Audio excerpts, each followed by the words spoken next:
नमस्कार साथियों, आप देख रहे हो ओम इंडियन ओम न्यूज़। साथियों, एक हकीकत कहानी में आपका स्वागत है। 45 साल की विधवा महिला को 25 साल के लड़के से हुआ प्यार, ये हकीकत कहानी है। आप इस कहानी को पूरा ज़रूर सुनें और पूरा ध्यान दें और इसे शेयर भी करें।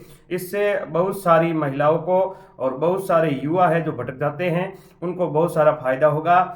एक महिला जिसकी एज 45 साल है, वो हरियाणा में रहती है। उस महिला के पति गुजर जाते हैं और आर्थिक स्थिति बहुत ही कमज़ोर हो जाती है। महिला का ऊपर कर्ज बहुत ज़्यादा हो जाता है। फिर महिला धीरे धीरे इधर उधर भटकती है काम करने के लिए, और एक फैक्ट्री में उसकी जॉब लग जाती है और वो काम करती है। फिर पति गुजरने के बाद महिला पे ये भी दबाव आना चालू हो जाता है कि उनके 3 बच्चे थे, 3 बच्चों को पढ़ाना लिखाना खर्चा वो भी बहुत हेवी हो जाता है। फिर उसी महिला के नज़दीक ही एक चंदन नाम का लड़का उस महिला से बोलता है, मैं आपसे प्यार करूंगा। महिला ने मना कर दिया कि मैं 45 साल की हूँ और तू है 25 साल का, तेरी एज देख और मेरी एज देख, मैं ऐसे नहीं कर सकती हूँ और तेरी एज में मेरी एज में बहुत ही फर्क है, मैं तुझसे प्यार नहीं करूँगी। लड़का कह रहा है कि प्यार में ये सब नहीं होता, एज वगैरह देखी नहीं जाती, प्यार में एज का एज का कोई फर्क नहीं पड़ता है। महिला मना करती है, वो जबरदस्ती कहता है कि मैं आपसे प्यार करूँगा।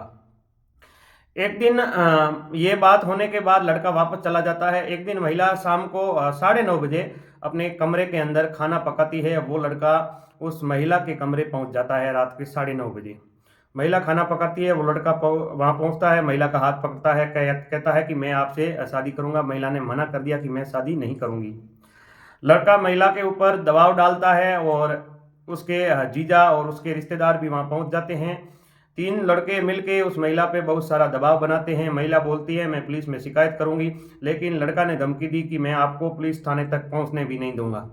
महिला ने एक ये गलती की कि ये मामला महिला ने उजागर नहीं किया। महिला सोची कि मैं 45 साल की एज है, समाज में ये बात जाएगी, रिश्तेदार में ये बात जाएगी और बहुत ही खराब लगेगा। लेकिन ये बात सोचने की है कि कोई भी बात छुपानी नहीं चाहिए। महिला ने ये बात छुपा के रख दी और महिला के ऊपर धीरे धीरे वो लड़का दबाव बनाता गया और महिला को कमरे में बंद कर दिया। 2 दिन तक वो लड़का व महिला कमरा में बंद रहे। ऑनलाइन खाना मंगाते थे, होटल से ऑर्डर करके खाना आता था, खाते थे और सो जाते थे। तीसरे दिन महिला ने उस लड़के को कहा कि मेरी नौकरी है, मैं बहुत भटकी हूँ नौकरी के लिए और मेरी नौकरी लगी है, वो नौकरी छूट जाएगी, मुझे नौकरी पे जाना है। तो महिला ने ज़्यादा दबाव बनाया तो लड़के ने फ़ोन में से सिम निकाल के दूसरी सिम डाल दी और कहा कि अब जाओ काम पे। महिला काम पे जाती थी, वापस घर आती थी तो वो लड़का पूरा का पूरा फ़ोन वगैरह उस महिला का चेक करता था कि किसी से बात तो नहीं कर रही है, किसी से क्या बात कर रही है, पूरा कॉल रिकॉर्डिंग वगैरह पूरा उस महिला के फ़ोन का वो लड़का ध्यान रखता था। महिला ने कहा कि ऐसा नहीं होता, लेकिन लड़का ने जिद कर ली। जब महिला काम से आती थी तो लड़का उसका पैर दबाता था और पैर में गिर जाता था, तू थक गई है, तुमने बहुत काम किया है। मतलब इतना इतना महिला को भरोसा दिलाने की कोशिश की उस लड़के ने। धीरे धीरे करते लड़का भी वहाँ काम पे जाने लग गया और सुपरवाइजर बन गया कमटे काम के अंदर, ये भी कमटे काम के अंदर जाने लगी और वो पूरा महिला के ऊपर ध्यान रखता था। वो सुपरवाइजर बना हुआ था, महिला को एक ईंट पकड़वाता था और पास में ही काम पे लगाता था और पूरा ध्यान रखता था। धीरे धीरे समय आया, महिला एक दिन अपने घर पे गई परिवार से मिलने के लिए पीहर के अंदर अपने माता पिता के पास। तो वो लड़का जिद कर लिया कि मैं भी साथ में आऊँगा, लेकिन महिला ने मना कर दिया कि मेरे परिवार वाले क्या सोचेंगे कि मैं विधवा हूँ और मेरे पति ऑफ हो गए हैं, तुम कौन हो। लड़के ने कहा कि मैं दोस्त बन के आपके साथ में चलूंगा, आपकी कोई बात नहीं करूंगा, लेकिन महिला ने मना किया, जबरदस्ती वो साथ में गया। फिर वहां भी ये बात है महिला के ऊपर इतना दबाव बना दिया कि महिला बोल नहीं सकी, वहां घूम के वापस आए। वापस आने के बाद वापस काम पे गए और धीरे धीरे इनकी वार्तालाप चलती रही। महिला मना करती थी लेकिन वो और मनाने की कोशिश करता था, महिला के साथ रहता था। जितने भी हस्बैंड और पत्नी में जितने भी काम होते हैं वो काम वो लड़का करता रहा। महिला ने मना किया लेकिन वो लड़का माना नहीं। धीरे धीरे महिला को भी विश्वास आ गया। एक बार लड़के के माँ बाप इस महिला से बातचीत करने लगे तो थोड़ा बहुत महिला को भी विश्वास आया कि ये लड़का फ्रॉड तो नहीं है, सही है।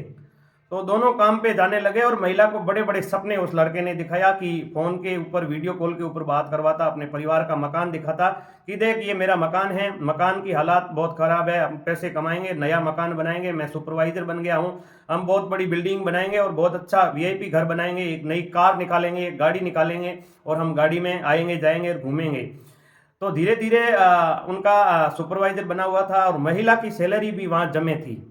अभी तक सब ठीक चल रहा था, महिला मना कर रही थी, महिला समाज के अंदर ये बात भी नहीं रख सकी, परिवार में नहीं रख सकी, इधर महिला के बच्चे भी बड़े हो रहे थे, उनको भी उन महिला को भी शक हो रहा था कि ये पूरी धीरे धीरे बात कहीं समाज में नहीं चली जाए। ऐसे करते करते वो साथ में रहते थे, साथ में काम करते थे। एक समय ऐसा आया कि महिला का अकाउंट उस लड़के ने, जो वहाँ के काम करने वाले मैनेजर थे, उसके खाते से पैसे ट्रांसफर करवाने चालू कर दिए। महिला ने कहा कि अकाउंट में से पैसे निकालने हैं, चले हम, एक लड़का बोल रहा है बैंक दूर है, आज क्यों निकालने हैं, फिर कभी निकाल लेंगे, बात टालने की कोशिश करता है। लेकिन महिला ने क्या, नहीं नहीं मुझे तो आज पैसे निकालने ही हैं, चलो आप साथ में खाते से पैसे निकालते हैं। और महिला की जो सिम निकाली थी उससे वो खाता कनेक्ट था। उसने फ़ोन पे डाउनलोड करके महिला के पूरे पैसे किसी के खाते में उसने ट्रांसफर कर दिए। महिला बैंक पहुंचती है और बैंक बैलेंस देखती है तो बिल्कुल बैंक बैलेंस खाली था। महिला ने कहा मेरे पैसे कहाँ गए? लड़का ने बोला कि पैसे मैं क्या जानूं, मुझे क्या मालूम।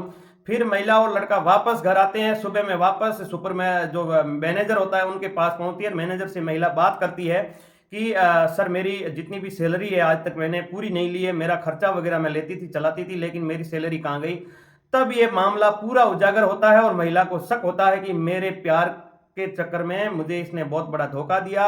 45 साल की एज में इसने मुझे प्यार में फंसाया और पूरी मेरी जिंदगी बर्बाद की और मेरे पैसे भी लेके ये भाग गया।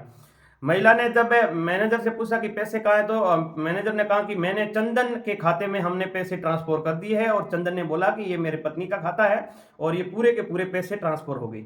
लेकिन एक बात ये ही कि महिला ने कहीं भी मंदिर में जाके शादी वगैरह नहीं की, नहीं कहीं माला वगैरह पहनी, खाली दबाव लड़का बना रहा था, महिला मना कर रही थी। महिला ने इतना ये गलत किया कि उसने बात उजागर नहीं की। फिर ये पैसे लुटने के बाद पैसे महिला को पूरा खाते से ट्रांसफर करता है। उसके बाद महिला और उस लड़के में आपस में झगड़ा होता है, झगड़ा लंबा चलता है। उसके बाद महिला थाने पहुंचती है और मुकदमा दर्ज करवाती है और उस लड़के को भी जेल जाना पड़ता है। तो इस प्रकार की ये जो बातें हैं, ये छुपाने से कितना बड़ा दुख हो जाता है। और ये यदि बात पहले ही उजागर हो जाती तो इस महिला के साथ इतना बड़ा फ्रॉड नहीं होता, इतनी बड़ी तकलीफ नहीं होती। तो सोचने की बात यह है, आज की दौर के अंदर कोई भी या चीज होती है तो पहले परिवार को बतानी चाहिए, रिश्तेदार को बतानी चाहिए, प्रशासन को बतानी चाहिए। हम फिर बताते हैं तो फिर कुछ बचने वाला नहीं है। उस महिला की एज 45 से 46 साल थी, उसके पतिदेव गुजर गए थे, बहुत दुख में थी, बहुत कर्जा था और इस प्रकार का लड़का ने झांझा देके उसके साथ कितना गलत किया। उसके बाद भी महिला के पैसे लेके दूसरे खाते में ट्रांसफर कर देता है, पैसे लेके भाग जाता है। ये बहुत गलत है, सीखने की बात है। दोस्तों ये वीडियो अच्छा लगा तो कमेंट में हमें जरूर बताएं और इस वीडियो को आप ज़्यादा से ज़्यादा शेयर कीजिए। ये एकदम हकीकत घटना है साथियों।